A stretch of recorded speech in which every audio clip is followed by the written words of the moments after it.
The cold air of December 1998 sank into the skin like memory itself, stubborn and impossible to shake. Snow had fallen early in Keene that year, dusting the rural backroads in a deceptive white layer that masked the deep freeze underneath. Ellie Monroe zipped up her worn wool coat, the one she had worn through deployments in Bosnia and Somalia, and tucked her hospital ID into the inside pocket like she always did. She waved goodbye to her coworkers at Cheshire Medical Center, not with cheer, but with the same quiet dignity that marked everything she did. It was 10 minutes past midnight. Her son Jonah had turned 14 that morning. She had left him a wrapped gift and a note on the kitchen table promising breakfast and stories before school. She never came home. Jonah woke that morning to silence. The coffee pot was cold, the note was still there, and the present remained untouched on the table. He waited, thinking maybe she had been called into another emergency overnight. It happened sometimes. His uncle Peter came by later that morning asking if Ellie had mentioned going somewhere. The boy said no, she had just kissed his forehead before work and told him to be brave always. That was all. By evening, when no one could reach her and her car had not returned, Peter filed the missing persons report. The police were polite, at first even concerned. They scoured nearby routes and hospitals, but there were no signs, no calls, no witnesses, just empty snow and a growing ache in Jonah's chest. The following week, the town's river froze over, and so did the case. Volunteers organized searches. The Red Cross offered support, and flyers bearing Ellie's picture were stapled to telephone poles. Her face smiling and her nurse scrubs slowly weathered away in the cold. The only clue came 2 weeks later, when a snowplow operator spotted something metallic off a forestry trail. It was Ellie's car. Locked, no sign of a struggle. Her purse on the passenger seat. Her gloves neatly folded on the dash. And in the back seat wrapped in red foil, the birthday present for Jonah unopened. Police were baffled. They dusted for prints, found only Ellie's. They interviewed hospital staff, but no one remembered anything unusual. Just Ellie. Always calm, always dependable, always the last to leave. By spring, Ellie Monroe was declared a missing person with no further leads. The case file grew thin. The detective assigned to her case retired quietly 3 months later. He left behind no notes, no statements, no theories. Jonah, who had moved in with his uncle, stopped asking questions. He learned to make his own breakfast, to ride his bike through the slush, and to shut off emotion like a valve. At night, he sometimes sat in her old room breathing in the faint scent of antiseptic and rosewater. He would stare at the picture of her in uniform the day she received her humanitarian medal and wonder what she might have said to him if she had known it would be their last conversation. Years passed. Jonah grew into a quiet, strong-willed man. He left Keene at 18, joined the army like his mother had served in Afghanistan, then went into disaster relief work overseas. He rarely spoke of her. His coworkers assumed she had died young of illness or in an accident. He never corrected them. It was easier to carry the loss like a private injury, but every December he would write her name in his journal, underlined once, and sit for an hour in silence. That was his way of marking the time that had taken her. In 2024, Jonah returned to Keene not out of nostalgia but duty. His uncle Peter was dying of lung disease and needed care. The house still stood on the same quiet road, the same creaking steps, the same kitchen table where the gift had sat untouched. Jonah unpacked his duffel and slid back into the rhythms of small-town life with a veteran's stoicism. But something had shifted. The old case file had been left on Peter's desk as if waiting. Dust-covered yellowing papers, a single black and white photo of Ellie, and a list of unanswered questions. It gnawed at him. One evening, while sorting through the attic, Jonah found a box labeled with his mother's handwriting. Inside were photographs, her nursing license, old field notes from trauma clinics, and a cassette recorder. He pressed play, static, then a voice. Hers. Calm detail describing how she had witnessed organ theft in a Nairobi field hospital and reported it only to be reassigned. Jonah listened, stunned, as she detailed names, dates, and suspicions of a broader network. The tape ended abruptly. There was no second side. His heart pounded. He had never known. She had never told him. The next morning, Jonah took the cassette to the local sheriff's office. The deputy there barely remembered the case.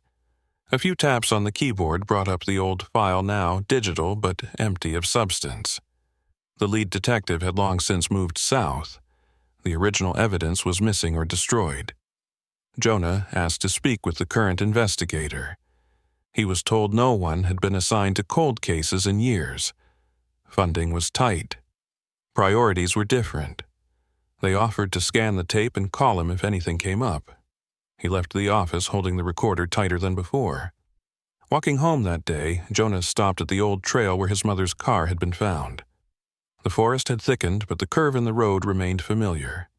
He stood there, breathing the icy air, remembering how they had once built snowmen in this very ditch. He looked around, then knelt, brushing back the frost-covered grass. Nothing. But as he stood to leave, a glint caught his eye, half buried beneath a gnarled root. He reached down and pulled it free. A tarnished metal badge. A nursing ID, his mother's, still intact, still warm in his hand. He stared at it, not believing what he held. It was impossible. But there it was. That night, Jonah didn't sleep. He sat at the table with the badge, the recorder, and the old photo. He arranged them in a triangle before him. His mind raced. Someone had planted that ID. Someone wanted it found. But who and why, after 26 years? He stared at the photo. Her eyes looked back resolute and unafraid. The silence that had blanketed the town for decades was beginning to crack. And Jonah was no longer a boy waiting for answers. He was a man with a mission. Something had begun. Something buried was about to be unearthed.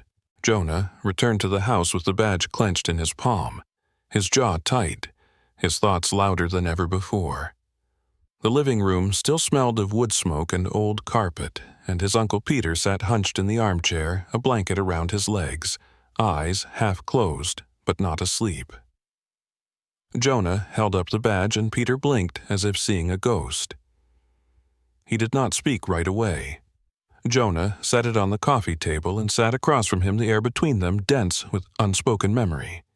Peter finally leaned forward, squinting at the worn plastic and the faint image of Ellie frozen in time. He swallowed hard, then admitted something unexpected. A few years after Ellie vanished, a man had visited the house asking questions, not police, not press, but someone with quiet authority. Peter never told Jonah, thinking the man was dangerous. Jonah's fingers curled tighter. Why had Peter stayed silent all these years?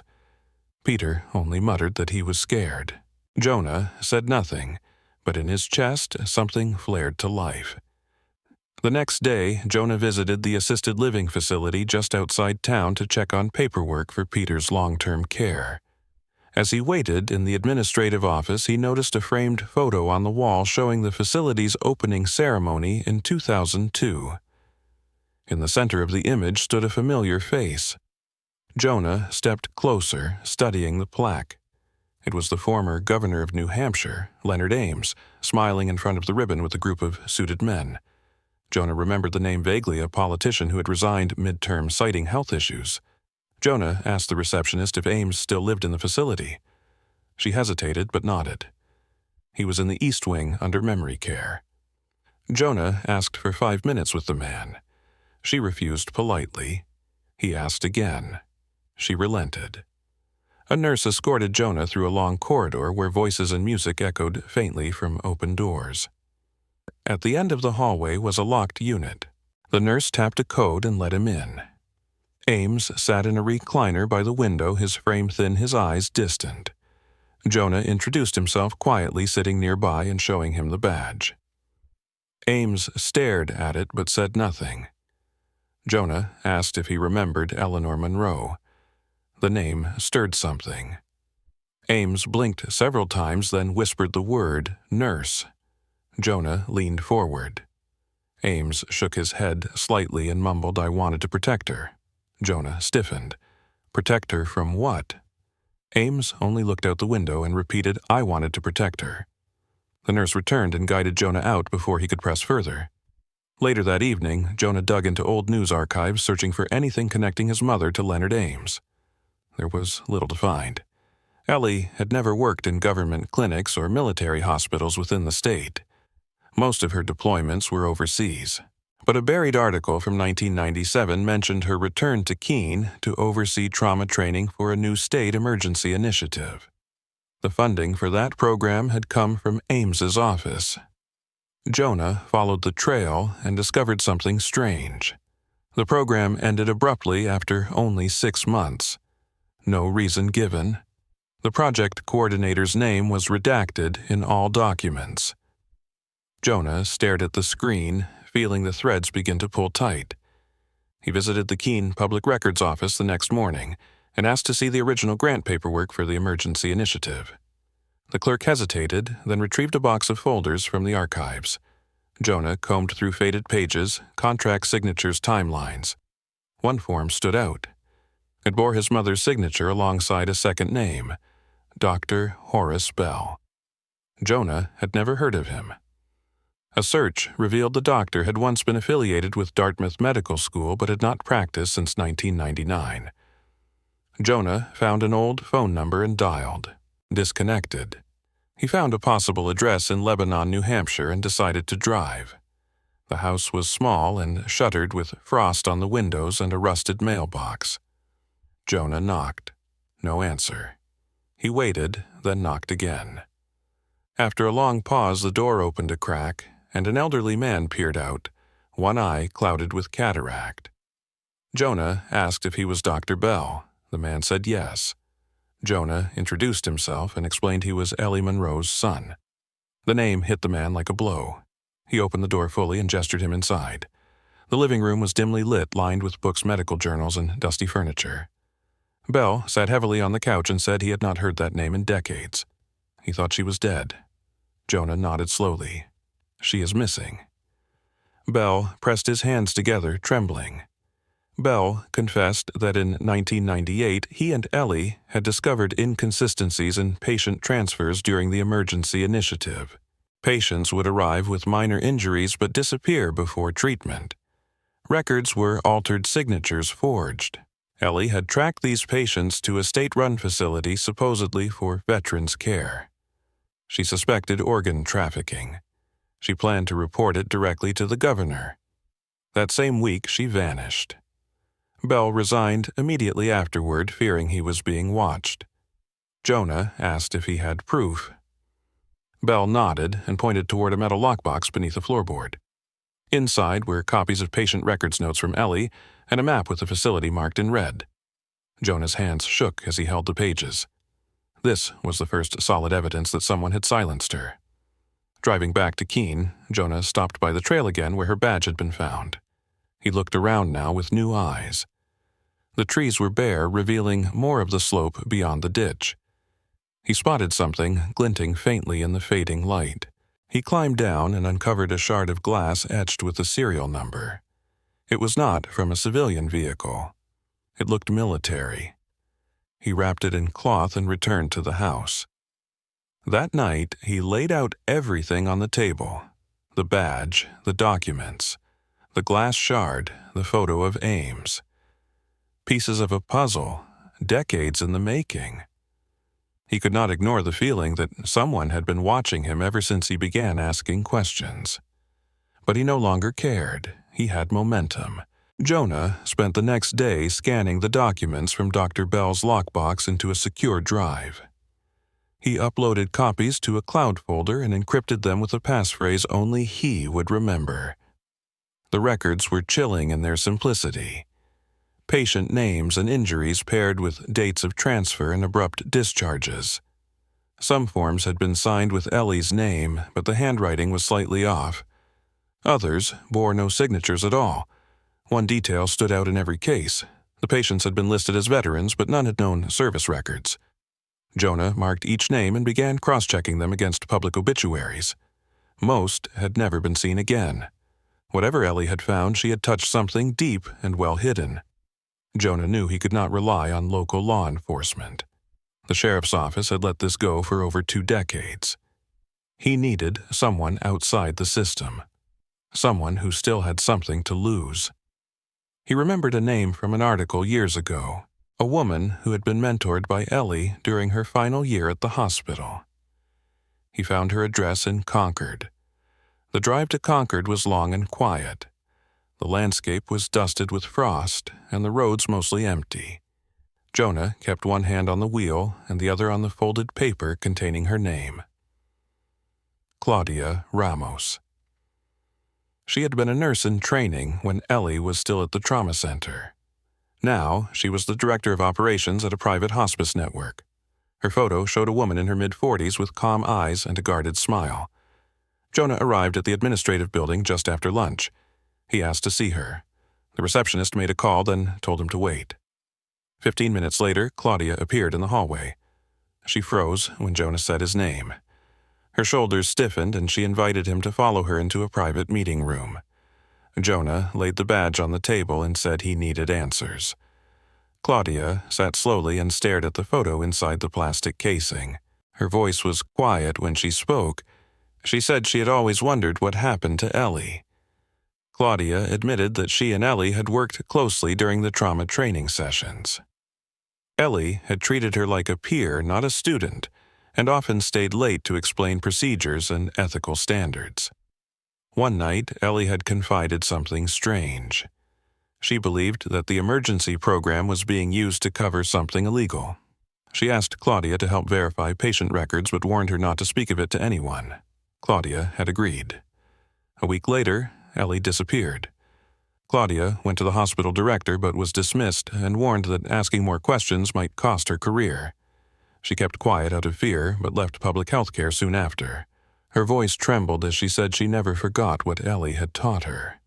She asked Jonah why he had come now.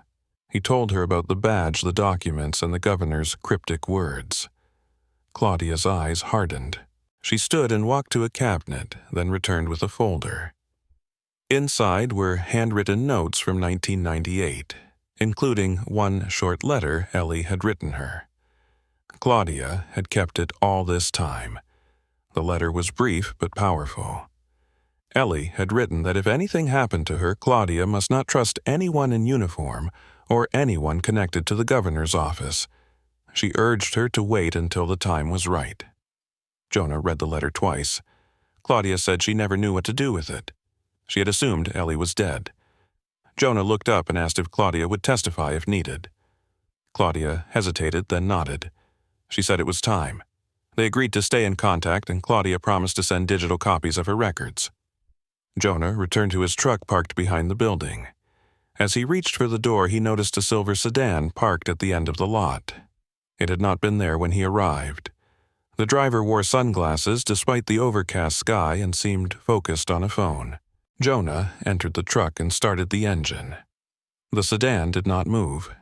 He drove away slowly, watching the rearview mirror. The sedan stayed behind.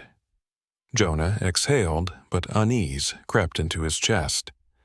That night, Jonah sat on the floor of his mother's old bedroom, going through her boxes again.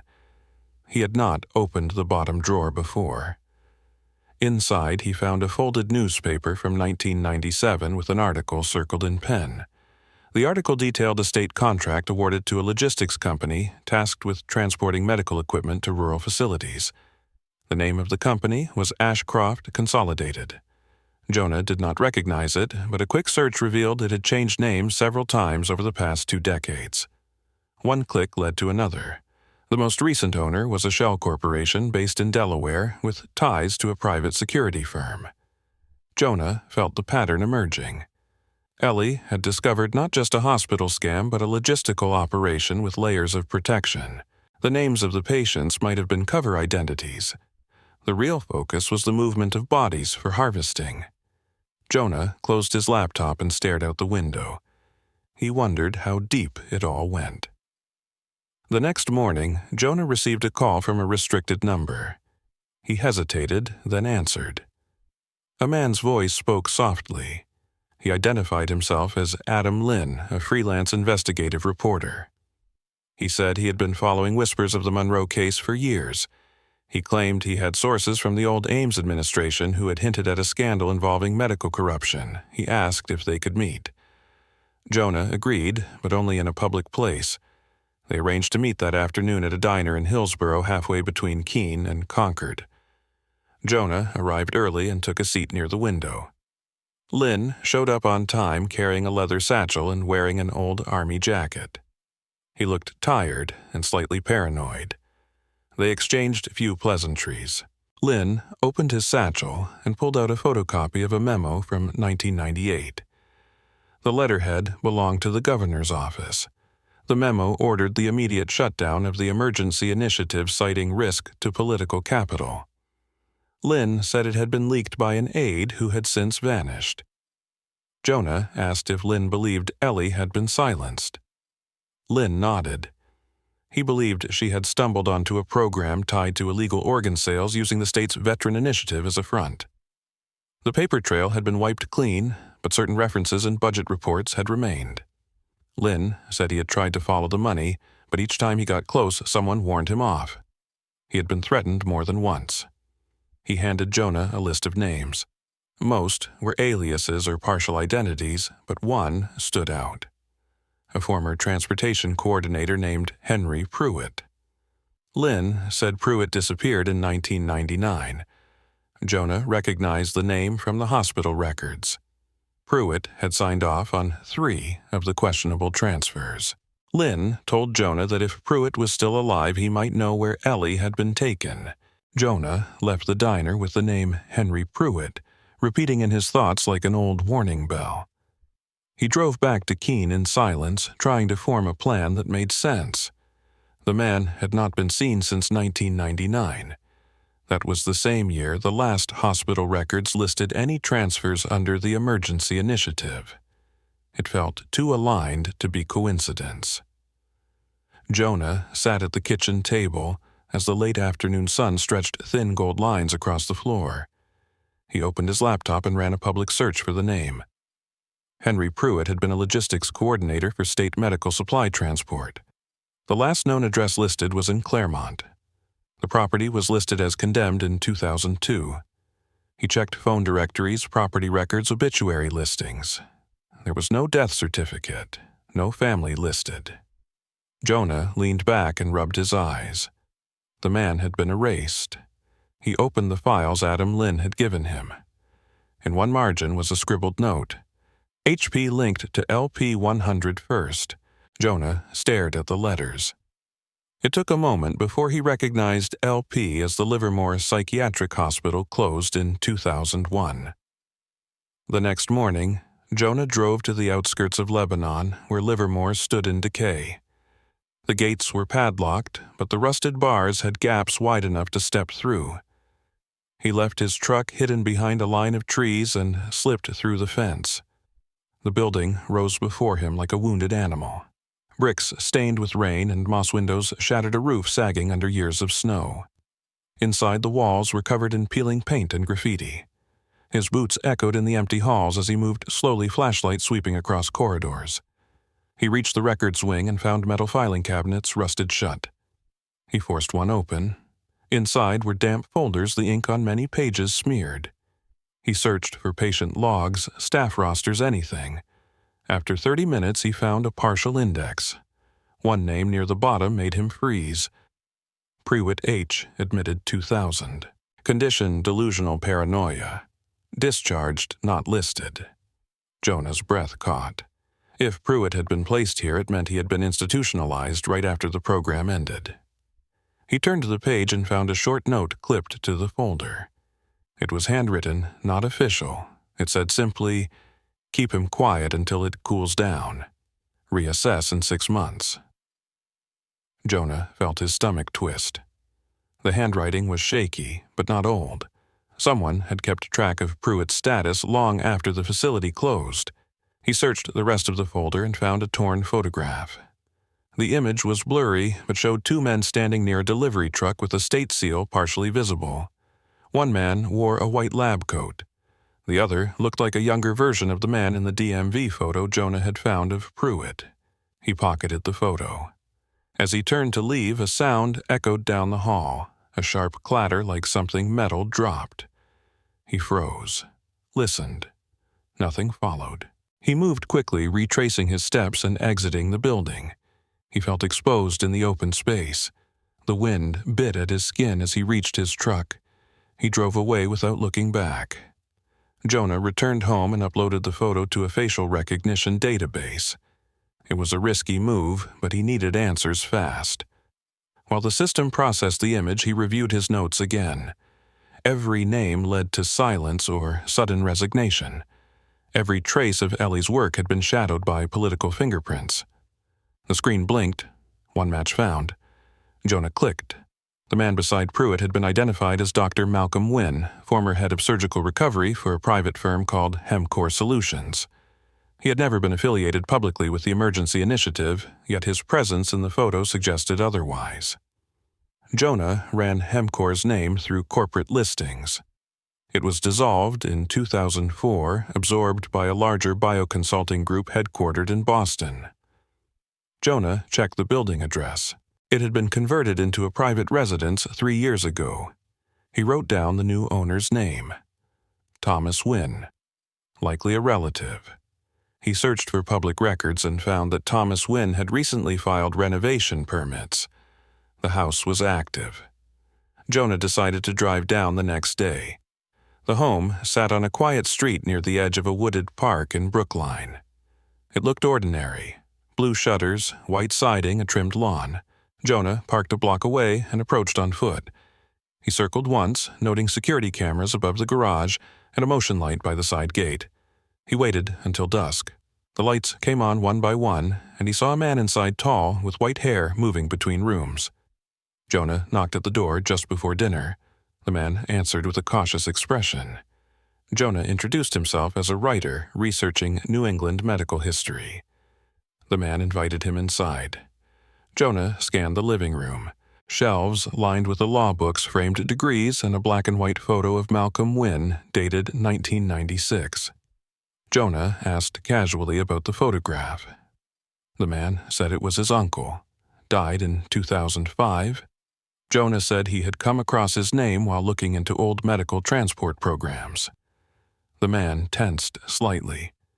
He said his uncle had done consulting but was never part of anything controversial. Jonah thanked him and left. As he reached the sidewalk, a voice called out. The voice came from behind the hedge. A woman in her 60s stepped forward, holding a small dog on a leash. She asked if he was looking into Malcolm Wynn. Jonah said yes. She looked around nervously, then leaned closer. She said Malcolm had been part of something called the River Project.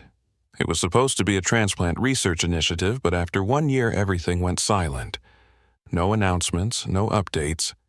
She had worked in the same building in Boston back then. She said one day a man came in looking for Pruitt. She remembered because he caused a scene in the lobby. Security escorted him out. She thought the man might have been military. Jonah asked if she knew where Pruitt went after. She said she heard someone mention moving him to a secondary site in Vermont. Jonah asked if she remembered where. She nodded. An old farm property near Bellows Falls. That night, Jonah reviewed maps and noted the location. It was close enough to reach by morning. He packed a backpack with food, water, and copies of everything.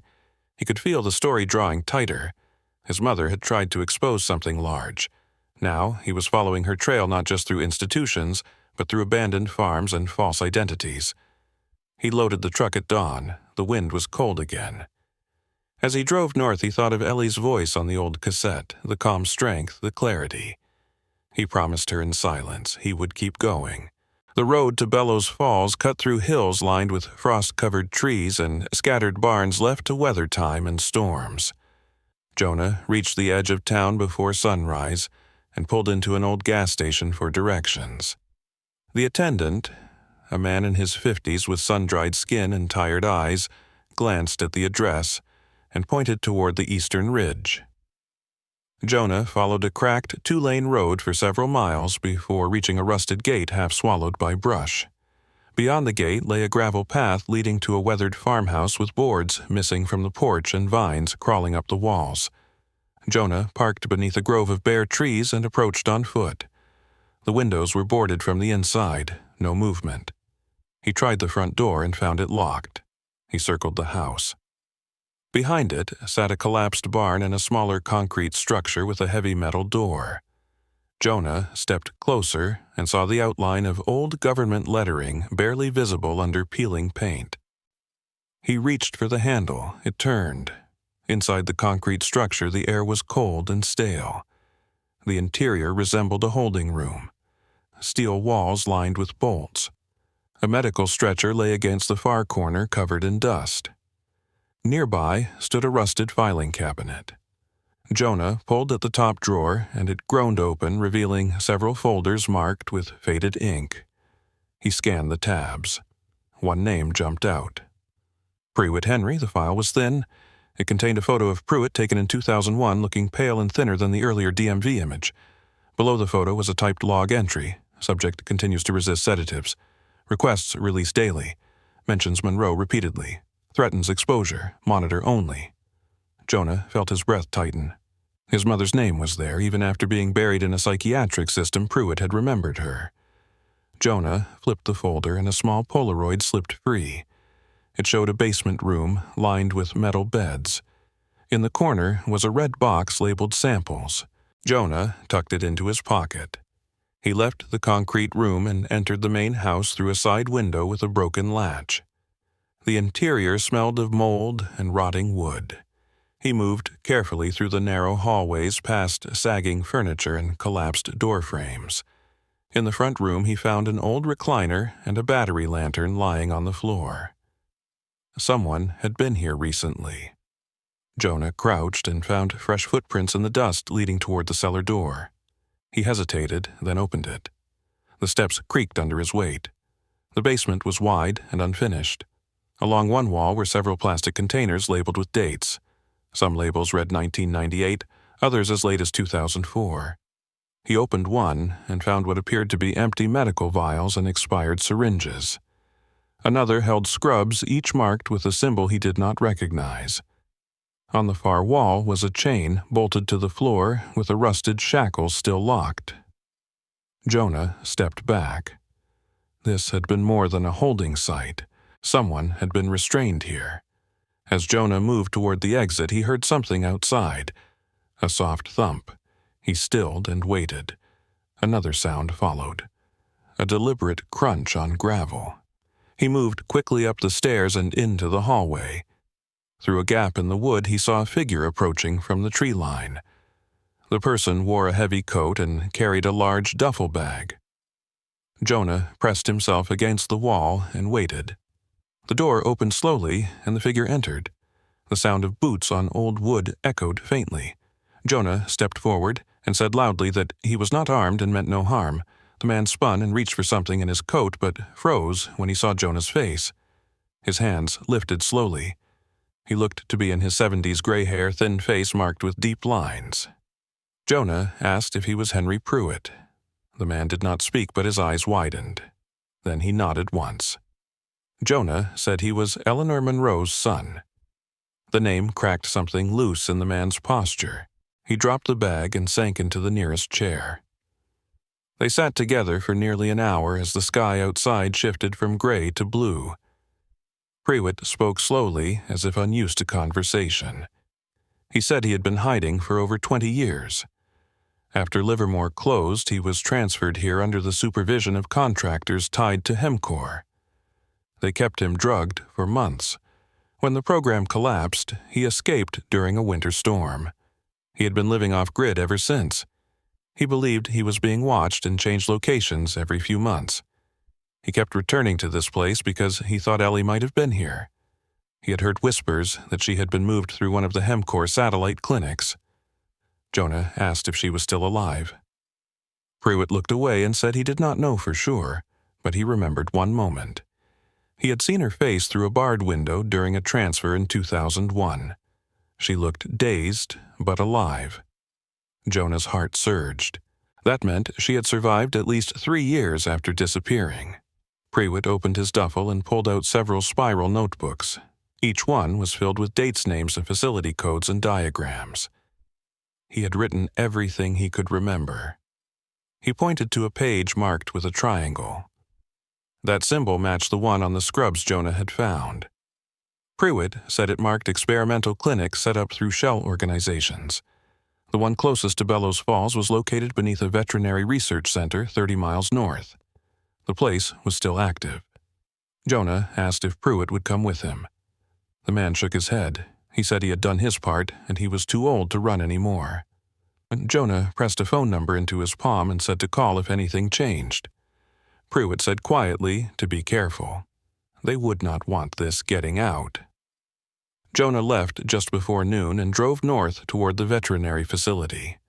His mind ran through every possibility. If Ellie had been transferred there, what were the chances she was still alive? Could she have escaped? Had someone helped her? The sun glinted off the windshield as he crested a ridge and saw the facility in the valley below. It looked normal. Red brick building, fenced perimeter, a few parked cars. But something about it felt wrong. Too quiet, too clean. He parked a mile away and walked through the woods with binoculars.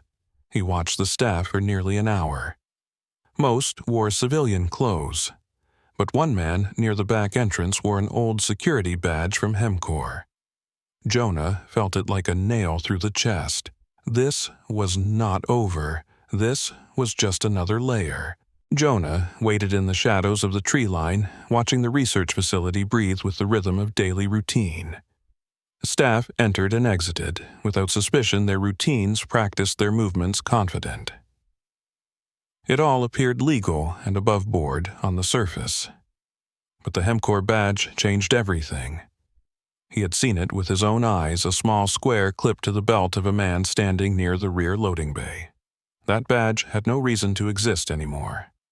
HEMCOR dissolved almost 20 years ago.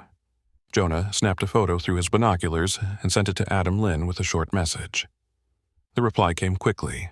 Lynn confirmed the badge matched the last documented security credentials issued by HEMCOR in 2004. Jonah's gut told him that if this place was still connected to the people who took Ellie, then she had passed through these walls. Possibly recently, possibly still. He needed to get inside. That evening, he returned to the town library and searched public records on the veterinary facility. Officially, it operated under a non-profit grant for livestock disease control and was overseen by a board of state health administrators. Jonah searched the names. One caught his attention.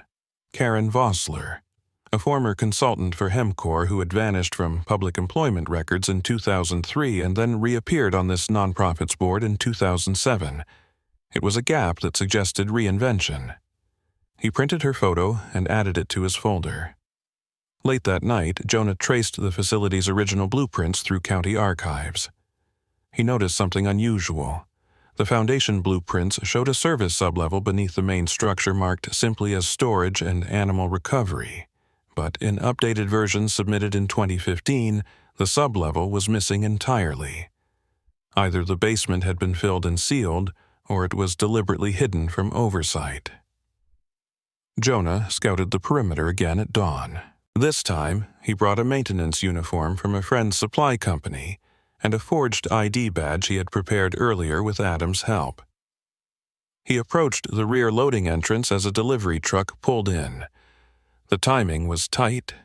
As the gate opened, Jonah walked alongside the vehicle, clipboard in hand, blending into the motion. Inside the corridor was narrow and smelled of bleach and industrial plastic. He walked calmly past a stack of feed bins and toward the elevator marked with a yellow sticker. He swiped the badge. The light blinked red. He waited for another staff member to approach.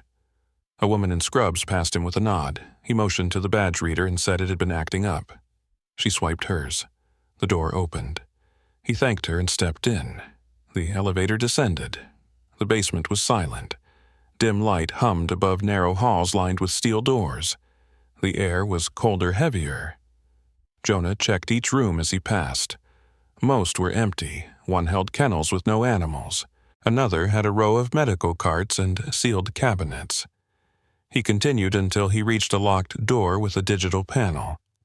He pulled a small tool from his bag and opened the panel box. Inside, the wiring was aged and dusty. He clipped a bypass module into place and entered a generic override code. The door clicked open. The room beyond was wide and clean. A sterile smell lingered. Metal beds lined the far wall, and a long desk ran along the left side stacked with files and a computer. In the center was a whiteboard with initials and chart numbers. Jonah stepped closer. One set of initials stopped him. EM Room 3. Chart active. He scanned the walls. Doors were marked 1 through 5. He moved to door 3 and turned the knob slowly. The light inside was soft. The bed was empty. The sheets were undisturbed. But beside the bed sat a leather-bound book with pages of handwritten notes. Jonah picked it up and opened to the first page. The handwriting was unmistakable. It was Ellie's. Each page was filled with careful observations, medical charts, and personal reflections. She had documented her surroundings, the staff, the shifts, even details about patients she had seen. She had written about trying to stay calm, pretending sedation had dulled her mind, hiding her awareness to buy time. The entries grew more erratic as time passed, but one message repeated often. "Someone is helping me." Jonah turned the page and found a loose photograph tucked inside. It was blurry, but showed Ellie standing near the facility's outer fence, hair tied back, staring at the camera with a solemn expression. The photo had a date. 3 months ago. She had been here. Recently. Jonah clutched the journal and returned to the main room. At the desk, he found a keyring and a drawer filled with staff memos. One note was flagged urgent and referenced transport scheduling. The note listed initials and a destination. EM Route 72N. Secondary housing. Final review pending. Jonah snapped a photo of the memo and stored the journal in his bag. He heard movement above. Someone had entered the elevator. He turned off the light, closed the door behind him, and moved through the darkened hallways to a side stairwell. The footsteps above grew louder. He reached the stairwell and slipped inside just as the elevator doors opened behind him. He climbed 3 floors and emerged outside into daylight. He pulled off the uniform and shoved it into his bag. He walked quickly toward the woods and disappeared from view. Back at the house, Jonah laid out the documents, photos, and the journal. He called Claudia Ramos and read her the first few pages aloud. Claudia cried quietly on the line. She confirmed the handwriting was Ellie's. She said the details matched the language Ellie used in her clinical notes. She also confirmed the meaning of Route 72N. It was a coded designation used during the emergency initiative for relocation of long-term observation patients. That meant Ellie had not been considered disposable. She had been kept alive for a reason. Jonah asked if Claudia knew where Route 72N might lead. She said she did not, but she remembered someone who might. A former medical logistics officer who had quit the program in 1999. His name was Robert Wexler. Jonah asked where to find him. Claudia said he lived in Maine, now under a new identity. She would make contact and arrange a meeting. The next morning, Jonah received a text message from Claudia with a single sentence. He agreed to meet. Below, it was a location pinned in central Maine just outside a town called Locket. The name felt distant and unfamiliar, tucked deep in the northern forest. Jonah packed the journal copies of the transport memo and several photos from the facility. He filled a thermos with coffee and left Keene before sunrise. The drive north carried him through endless pine corridors and lakes still frozen along their edges. His mind replayed the pages of his mother's journal, her careful notes, her hope buried beneath sedation and observation. Someone inside that facility had helped her survive. But now she was gone again, transferred through a coded route that only someone like Robert Wexler could decipher. Jonah kept his focus sharp. If he had come this far, he could not allow fear to take root. The house was a weathered cabin surrounded by towering spruce trees. Jonah arrived just after noon and found a black SUV already parked out front. Claudia stood near the porch wrapped in a wool coat. She nodded as Jonah stepped out. Inside, Robert Wexler waited with a cautious expression. He was in his early 60s, tall gray at the temples, and wore a flannel shirt over a t-shirt bearing a faded university logo. He shook Jonah's hand without a word and gestured for him to sit. The living room smelled of cedar and pipe smoke. Jonah laid out the transport memo and Ellie's journal. Wexler studied them carefully, his jaw tightening as he turned to the pages. He asked where Jonah had found them. Jonah described the basement at the Veterinary Research Center and the sublevel hidden from state records. Wexler nodded slowly. He said it made sense. That facility was one of 3. Wexler leaned back and took a long breath. He explained that Route 72N had been used for decades under multiple names, each connected to state-sanctioned relocation programs disguised as medical trials. The transport designation indicated the final placement site for high-priority subjects. It had nothing to do with highways or actual road numbers. It was an internal code. Wexler said the northern designation meant the subject had been sent to a legacy site, something outside normal oversight. When Jonah asked how many such places existed, Wexler said only 2 remained active that he knew of. One had been in Quebec but was raided years ago. The second was deeper, harder to reach, and possibly still operational. It was located beneath a decommissioned ironworks complex on the edge of the Catadine wilderness. The site was buried beneath a false mining registry and marked off-limits due to structural instability. But he had been there once years ago before leaving the program. Jonah asked what exactly the site had been used for. Wexler hesitated, then said it was a long-term psychological and pharmacological observation lab. Subjects were held for extended periods while being monitored under experimental compounds. The goal was cognitive influence, sometimes applied memory suppression. Jonah felt a cold shiver run through his limbs. He asked if anyone had ever been released. Wexler shook his head. The site was designed to disappear people, not to return them. Jonah stood and walked toward the window. Snow was falling gently, soft and slow. He asked if Wexler would draw a map. Wexler nodded. He retrieved a topographic chart from a drawer and marked a location with a red pen. He warned Jonah that the roads would be unreliable and that if the site was still staffed, security would be minimal but discreet. He said to watch for cameras on trees and faint humming from ground-level vents. Jonah folded the map and thanked him. Claudia said she would stay in town and keep her phone close. Jonah reached the trailhead that night and slept in the truck. In the morning, he followed the marked route into the forest, his pack strapped tight and the journal against his back. The trail was barely visible beneath thin snow cover, and no signs of human activity were present. After 2 hours of hiking, he reached an old iron bridge partially collapsed. Beneath it, water trickled through frozen rocks. Across the bridge stood a collapsed building surrounded by scattered debris. Jonah checked the map. The marker was close. He circled the structure and found what appeared to be a ventilation shaft disguised under a rotted shed. He removed the boards and saw a ladder descending into darkness. The metal rungs were intact. He climbed slowly, flashlight tight in hand. The tunnel beneath stretched forward in silence. Inside the underground complex, the air was damp and metallic. Rust lined the walls and old light fixtures flickered weakly. Jonah moved through the corridors, passing doorways marked with symbols. One showed a triangle with a dot. Another had a scratched-out number. At the end of the corridor, a locked gate blocked the path. Jonah removed a crowbar from his pack and wedged it beneath the latch. The lock cracked. He stepped through and into what looked like a command room. Monitors lined the wall most blank. One screen showed a live feed of a hallway. A woman walked slowly across the frame, her figure-frail hair cropped short. Jonah froze. He leaned closer. It was her. It was Ellie. He reached for the control panel and traced the feed to a room marked S4. He moved quickly down the adjoining hallway, heart pounding with each step. The room labeled S4 was locked with a keypad. Jonah tried several common codes.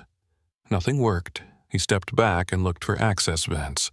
One led above the door and was barely wide enough. He hoisted himself up and crawled through the duct, careful not to make noise. The metal groaned under his weight. He reached a grate and peered through. Below sat Ellie Monroe. Her face was thinner, older, marked with time and silence, but unmistakable. She sat writing in a small notebook. He tapped gently on the grate. She looked up. Her eyes locked onto his. For a moment she did not move. Then she stood and stepped forward. Jonah whispered her name through the slats. Her hand rose trembling and she touched the vent cover. He told her to stay calm and that he was going to get her out.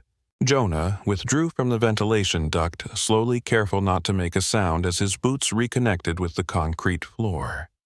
His pulse throbbed against his ribs, but his mind stayed focused. Ellie had seen him. She had recognized him. Her eyes had filled with something too complex for words, something torn between disbelief and endurance. Jonah had no time to waste.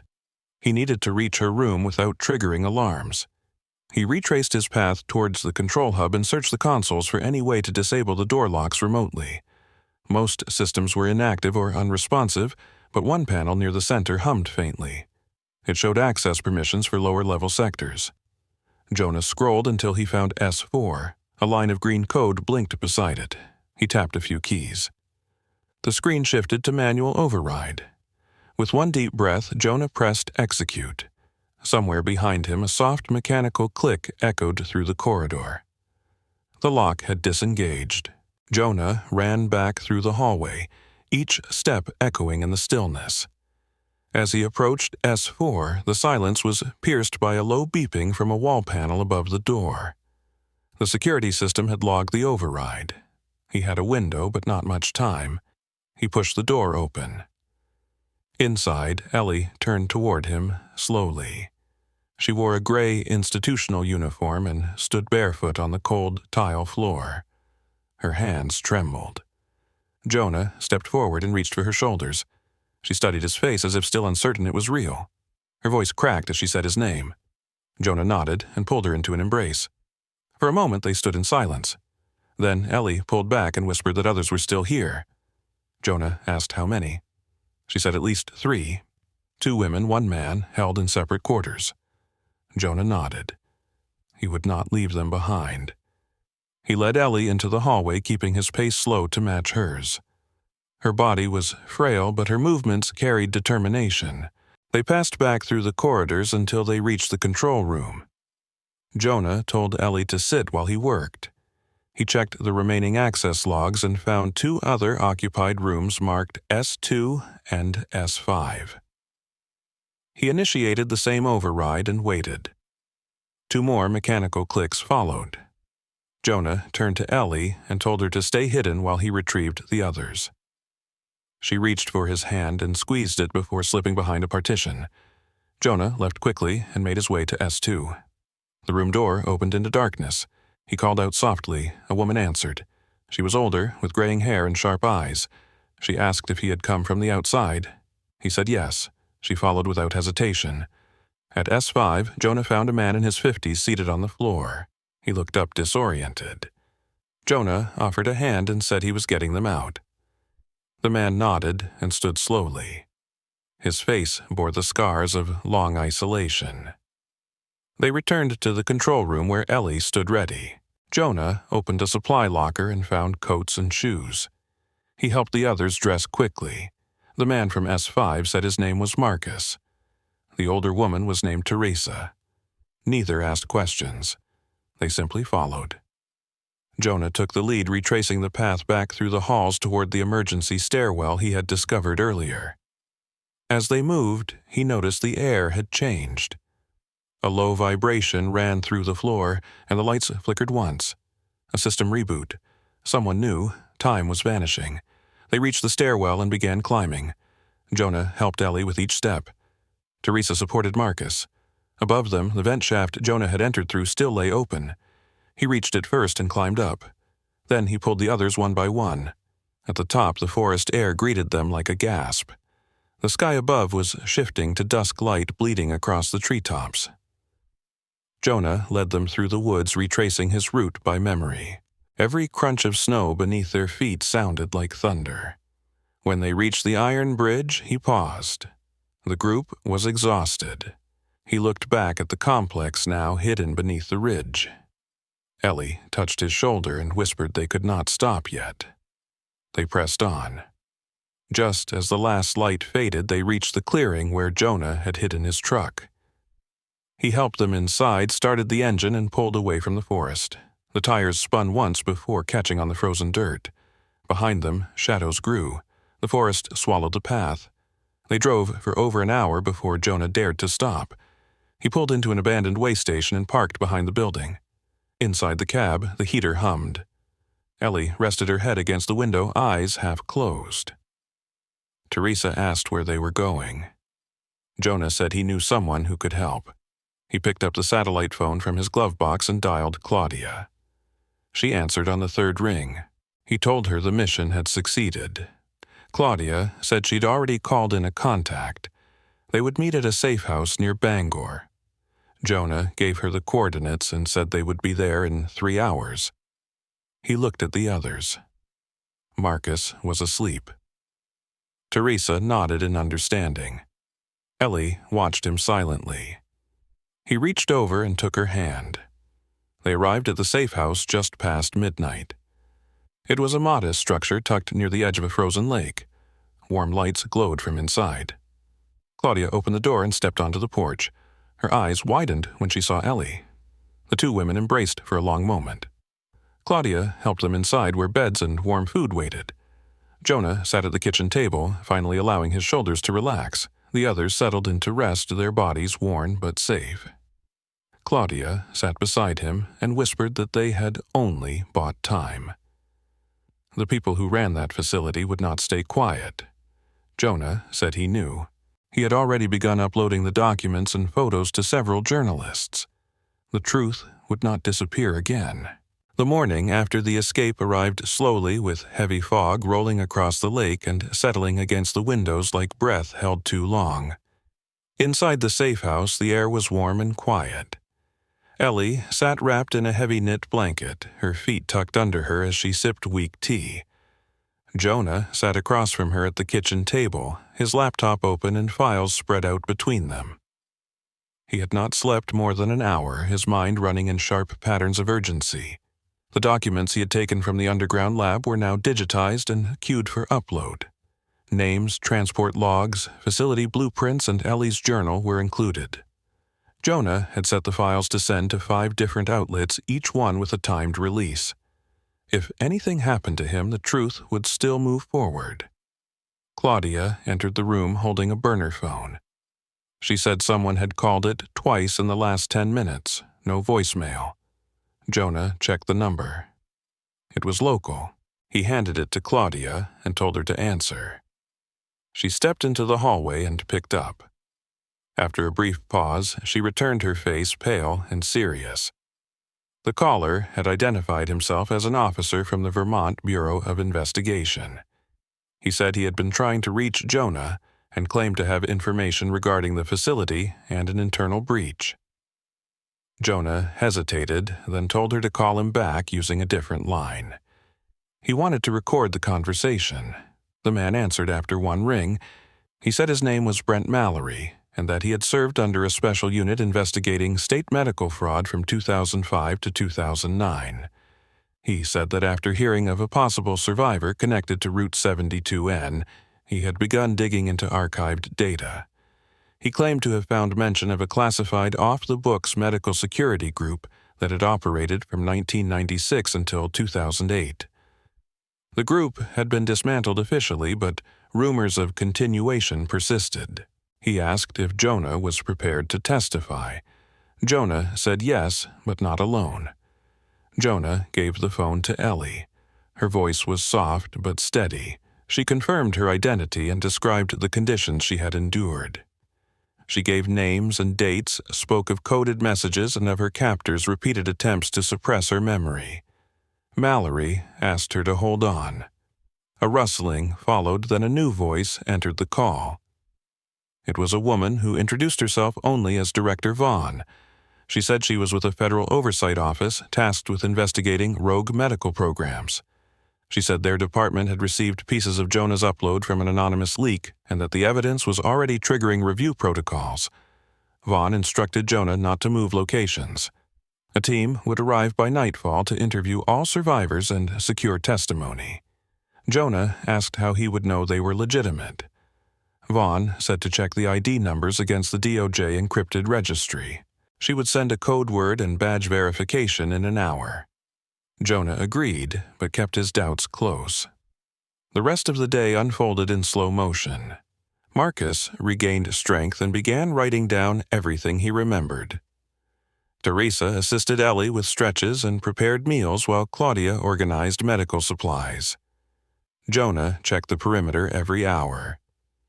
By evening, the snow had begun again, falling in steady white sheets that blanketed the trees and muffled the world. Just after dusk, a convoy of 2 black SUVs arrived, headlights cutting through the snow and illuminating the front porch. Jonah stepped out and demanded badge verification. The lead agent, a woman in her 40s, recited the code word and presented credentials that matched the registry. Jonah let them in. They carried sealed evidence containers and portable data scanners. They were calm, professional, and moved with quiet urgency. Interviews began immediately. Ellie was first.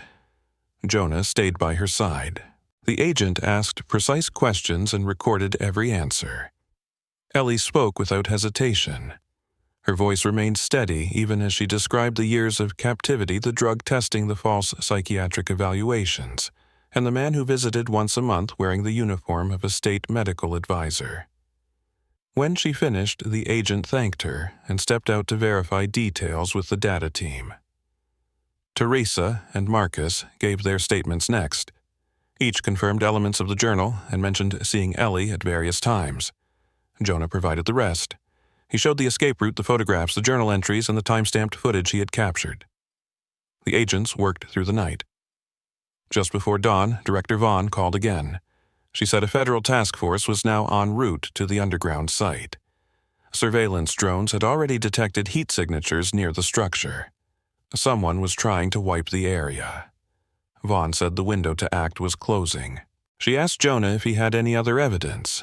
Jonah said yes. He held the final photo Ellie had tucked inside her notebook. It showed a man's face partly obscured by shadow but still visible. Vaughn asked for the file. Jonah scanned and sent it. Vaughn was silent for several seconds. Then she asked if Jonah was alone when he found the photo. He said yes. Vaughn told him that the man in the photo was not a contractor. He had been identified as Deputy Health Director Leonard Bursley. He had been presumed dead since 2011. His name had vanished from government rolls, but facial scans matched perfectly. Vaughn said this changed everything. Later that morning, federal agents helped relocate the survivors to a secure medical recovery center. Jonah remained behind with Claudia to debrief one final time. Vaughn arrived in person at noon, stepping out of a government vehicle in a long coat with snow still clinging to her shoulders. She sat across from Jonah and said the entire operation had now been classified as a multi-agency failure. The people who orchestrated the program would be held accountable. She thanked Jonah personally.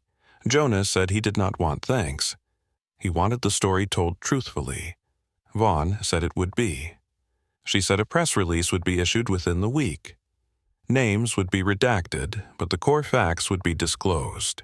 She promised that Ellie's name would not be forgotten. Jonah believed her, but only partly. Winter loosened its grip slowly that year, as if the world itself needed time to process what had been found and what had been freed. Snow still gathered along the shoulders of the roads and the lakes remained frozen near the edges, but sunlight finally held its place beyond 4 o'clock. Jonah returned to Keene 3 weeks after the last survivor was safely relocated.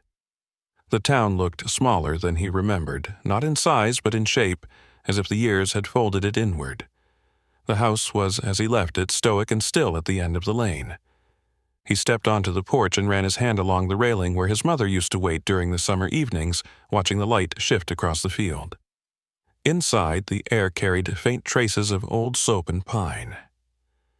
He stood in the doorway for a moment, listening to the silence that once haunted him, but now felt softer. He walked through each room without turning on a light, and let the memory of his mother settle into each corner, not as a ghost, but as a presence that had never left. In the following days, Jonah worked quietly.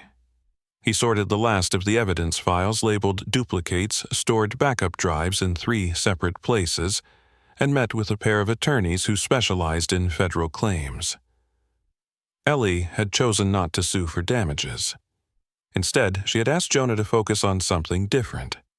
She wanted the survivors to have access to therapy, long-term care, and public recognition for the lives stolen from them. Jonah honored that request. With Claudia's help, he built a small foundation named after his mother's humanitarian mission overseas. The Monroe Initiative would provide legal aid and trauma recovery for whistleblowers in the medical field. Teresa agreed to sit on the advisory board.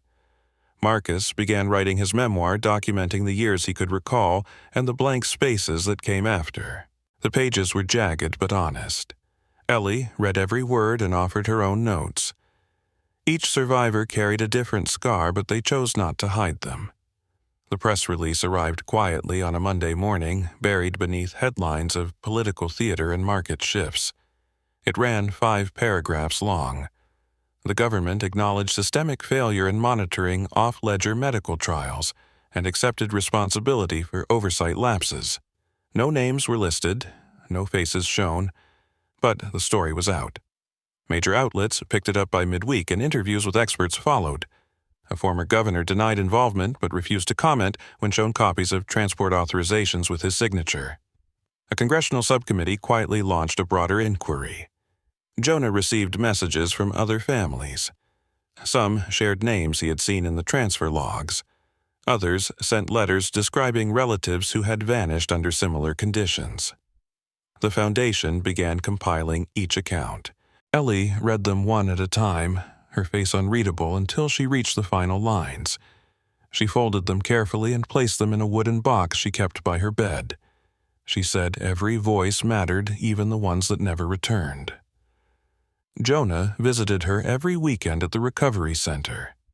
She had her own apartment with large windows and plants that reached toward the light. Some days they walked along the frozen paths behind the facility. Other days they sat in silence side by side as snow fell beyond the glass. One afternoon Ellie handed him a letter. It was addressed to Jonah, written in her handwriting but sealed. She asked him to read it when she was not there. He placed it in his coat pocket and nodded. That night, after returning home, he sat by the kitchen window and opened it. Inside were 2 pages. The first described the moment she saw him through the vent cover, the moment she knew she had not been forgotten. She wrote that for years she had practiced speaking his name quietly into the dark, repeating it until it anchored her. The second page carried no instructions, no memories. It only said this: I knew you would come, and I knew you would be kind. I survived because somewhere in me I believed in the version of you I used to hold as a boy. The version became the man who found me. Spring finally arrived with slow certainty. Trees budded along the riverbanks, and the old trail near the forestry path began to open again. Jonah walked there once in silence, passing the spot where her badge had been found years before. The ground looked different, but he remembered every angle, every turn of light. He paused beneath the tree where he had knelt that day. Something in the wind shifted, and for a brief moment he thought he heard her voice calling him home. He closed his eyes and let the sound settle. Not as memory, not as sorrow, as continuation. When he returned to the house, he sat at the kitchen table and began to write. He did not write a report or a statement. He wrote a letter, not for publication, not for evidence, just a letter to her. He wrote about the days she had missed the school mornings and the long afternoons and the seasons he learned to measure without her. He told her he no longer measured them that way. He told her time had changed shape once she returned. On the anniversary of the day Ellie vanished, Jonah held a small gathering at the community hall. It was not a ceremony. There were no speeches or banners, just people, survivors, friends, neighbors, and strangers. Each one carried a single white flower. Ellie stood near the front wearing a blue coat and holding a candle. At the end of the hour, they stepped outside and walked to the field behind the church. There, they planted the flowers beneath a stone etched with a single sentence. She vanished in silence, she returned with truth. No names, no years, just that. A marker for what was lost and what was found. a promise that silence would no longer win. That night, as the stars brightened and the air carried the first breath of summer, Jonah sat beside his mother on the porch. Neither spoke. They watched the moon climb above the trees. When she finally rested her head on his shoulder, he placed his hand over hers. They sat that way for a long time.